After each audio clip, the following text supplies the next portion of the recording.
From one war front to the other, let's now shift focus to West Asia and the developments there. Israeli Prime Minister Netanyahu has arrived in Florida for talks with the U.S. President. Well, both the leaders are set to discuss the next steps for the Gaza truce plan. This will be the 6th meeting between the two leaders this year and the 5th in the U.S.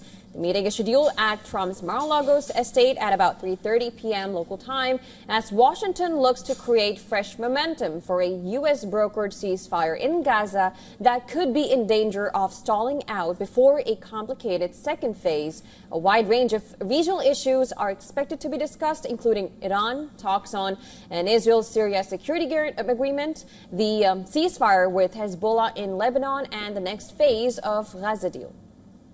In the meantime, Israel, Greece and Cyprus, they have signed a trilateral work plan for military cooperation for 2026.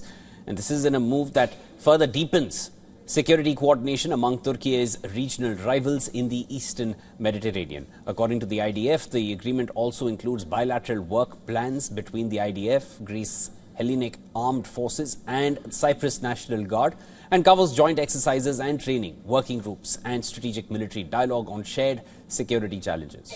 Well, Netanyahu had hosted Greek Prime Minister Kyriakos Mitsotakis and Cyprus President Nikos Christodoulides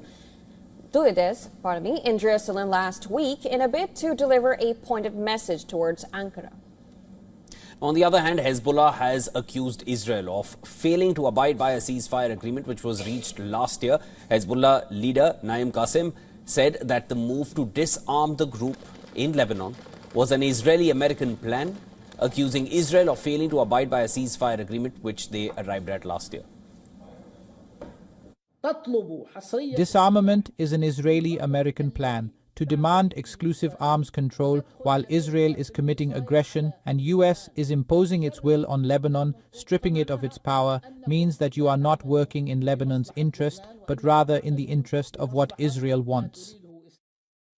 The Lebanese military, under US pressure, is expected to complete Hezbollah's disarmament south of the Litani River, located about 30 kilometers or 19 miles from the border with Israel, by the end of this year. Now, it is also expected to disarm the Iran-backed group in the rest of the country. Well, parallel to this, Israel continues to build its arsenal of advanced weaponry to tackle incoming projectiles in its territory. On Sunday, Israel's defense ministry deployed a new Iron Beam laser system.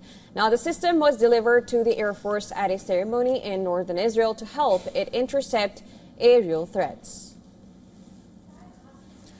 Israeli Defense Minister Israel Katz said that the high-power laser interception system achieved full operational maturity and had successfully executed multiple interceptions, co-developed by Elbit Systems and Rafael Advanced Defense Systems. Iron Beam is a decade-old project of Israel. Its induction was fast-tracked after a country's missile defense system failed to intercept all projectiles fired by Iran towards Israeli territory during the 12-day war in June.